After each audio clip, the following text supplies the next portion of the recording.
Hello guys, അപ്പോൾ നമുക്കിന്ന് വന്നിരിക്കുന്ന വർക്ക് കാറിൻ്റെ ബുക്കെയാണ്. രണ്ടെണ്ണം ഒരേ കസ്റ്റമർ ഓർഡർ ചെയ്തേക്കുന്നതാണ്. അപ്പോൾ നമുക്ക് കണ്ടു നോക്കിയാലോ അങ്ങനെ ചെയ്യണേന്ന്.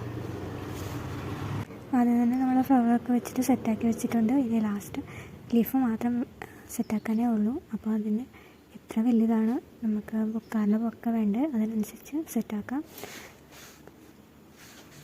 ഗ്രൂം എന്നോട് പറഞ്ഞിട്ടുണ്ടായിരുന്ന വണ്ടിയുടെ നെയിമും പിന്നെ വണ്ടിയുടെ കളറും മാത്രമായിരുന്നു. XUVയും പിന്നെ ഇന്നോവയാണ്, വൈറ്റാണ്. അപ്പോൾ നിങ്ങൾക്ക് ഇഷ്ടമുള്ള പോലെ നമുക്ക് സെറ്റാക്കി തന്നാൽ മതി എന്നാണ് പറഞ്ഞിട്ടുണ്ടായത്.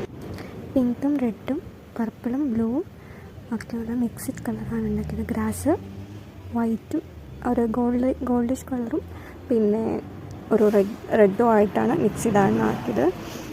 ലീഫ് വന്നിട്ട് ഒറിജിനലാണ്. ഫ്ലവറെല്ലാം നമ്മൾ റിബൺ യൂസ് ചെയ്ത് ആണ് ഉണ്ടാക്കിയിട്ടുള്ളത്. സ്റ്റിക്ക് ചെയ്യുന്നതെല്ലാം ഗ്ലൂ ഗൺ യൂസ് ചെയ്തിട്ടാണ്. ഇതേപോലെ ചുറ്റിന് ലീഫ് വെക്കണം, ഒരു സ്റ്റാറിൻ്റെ ഷേപ്പിലാക്കി വെക്കണം. അപ്പോൾ നമുക്ക് അതിൻ്റെ ഫൈനൽ ലുക്ക് ഒന്ന് കണ്ടാലോ. അപ്പോൾ വർക്ക് ഇഷ്ടപ്പെട്ടുണ്ടെങ്കിൽ സപ്പോർട്ട് ചെയ്യണം. അപ്പോൾ അടുത്ത വീഡിയോയിലൂടെ നമുക്ക് കാണാം. Bye bye.